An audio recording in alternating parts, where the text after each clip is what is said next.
আল্লাহ তাআলা বলেন, ইন্নাল্লাযীনা ইয়াখশাউনা রাব্বাহুম বিল গায়ব, আমি আল্লাহকে না দেখে আমার কথাগুলো আখিরাত সম্পর্কিত এগুলোকে না দেখে যারা আমি আল্লাহকে ভয় করে, আখিরাতকে ভয় করে, জাহান্নামকে ভয় করে, কবরকে ভয় করে, আল্লাহ বলেন তাফসীরের মধ্যে লিখছে ভয় করে মানে হলো গুনাহ বর্জন করে। কোন ব্যক্তি আল্লাহকে ভয় করে, খোদার কসম এই কথার অর্থ হলো গুনাহ ছেড়ে দেয়।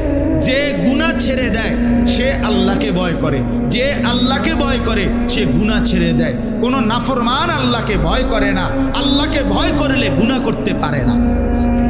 বুঝেন নাই বাংলা কথাটা? এটা কাগজের এই পিঠ ও পিঠ, কাগজের এই পিঠ ওই পিঠ। এই পিঠে যদি লেখা আছে আল্লাহর ভয়, তো ওই পিঠে লেখা থাকবে গুনাহ বর্জন। যে গুনাহ ছেড়ে দেয় সে অটোমেটিকলি আল্লাহকে ভয় করে, যে আল্লাহকে ভয় করে সে গুনাহ বর্জন করে।